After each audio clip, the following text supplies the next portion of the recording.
ओम नमः शिवाय। गरुड़ पुराण के पहले अध्याय में आपका स्वागत है। मनुष्य के पाप और पुण्य ही नरक और स्वर्ग का रास्ता तय करते हैं। एक बार गरुड़ जी ने भगवान विष्णु जी से कहा, हे भगवान, स्वर्ग का रास्ता बहुत ही सुखदायी है और नरक का रास्ता बहुत ही दुखदायी है।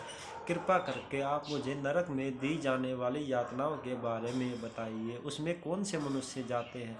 तो भगवान विष्णु जी ने कहा, जो मनुष्य हमेशा पाप में लिप्त रहते हैं और धन और मान में चूर रहते हैं, वह दया धर्म से रहित रहते हैं और वह मनुष्य नरक में जाते हैं। पापी मनुष्य दूसरों को दुख देना और हमेशा अपना ही सुख चाहने वाला होता है।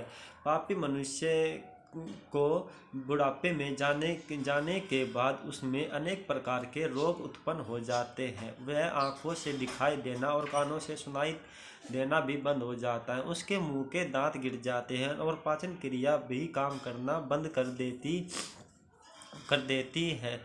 वह अपने भाई बंधुओं के बुलाने पर भी कुछ नहीं बोलता और ना ही कुछ सुन पाता है। वह अपने पुत्र आदि द्वारा दिए गए खाने को कुत्तों के समान खाता है। जब पापी मनुष्य के प्राण निकलते हैं तो उसको 100 बिच्छुओं के काटने के समान दर्द होता है। जब उसकी मृत्यु के समय जब उसके पास 2 यमदूत आते हैं तो यमदूतों को देखकर वह कांपने लगता है, क्योंकि यमदूतों का रंग कोए के समान काला, आँख बड़ी बड़ी और बाल सिर खड़े हुए और सिर टेढ़ा होता है। उनके नाखून भी हथियार के समान नुकीले होते हैं। तब उसे वह नरक में दी जाने वाली यातनाओं के बारे में कहते हैं, चलो इसको, पापी मनुष्य को जल्दी लेकर चलो, इसको कुंभी पाकम और गर्म तेल में डालना, इसको गर्म रेत पर भी चलाना है। तो वह कांपने लगता है और पापी मनुष्य के मुंह से मृत्यु के समय झाग निकलने और लार टपकने लगती है। पापी मनुष्य के प्राण पीछे से गुद्दा द्वार द्वारा बाहर निकलते हैं, जैसे 100 बिच्छुओं के काटने पर दर्द होता है।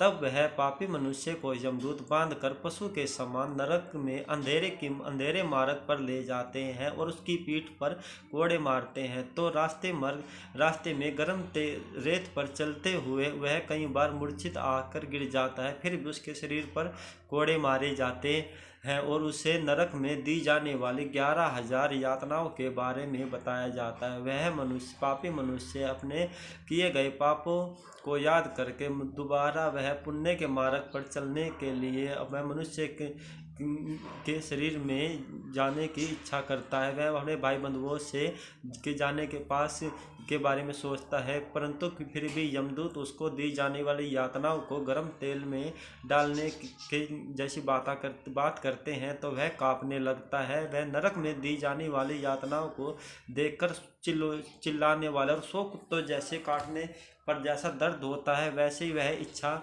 उसको बताते हैं तो वह कांपने लगता है। तो यमदूत उसे कहते हैं, चलो इसको जल्दी लेकर चलो, ये बहुत ही पापी मनुष्य है, इसने कभी किसी मनुष्य का भला नहीं किया। तो हमें गरुड़ पुराण से ये पता चलता है कि हमेशा अपने पुण्य के मार्ग पर चलना चाहिए और हमें अपने पापों से बचना चाहिए। बने रहे हमारे दूसरे अध्याय गरुड़ पुराण के साथ। और अब तक आपने चैनल को सब्सक्राइबर नहीं किया तो सब्सक्राइबर करें। ओम नमः शिवाय।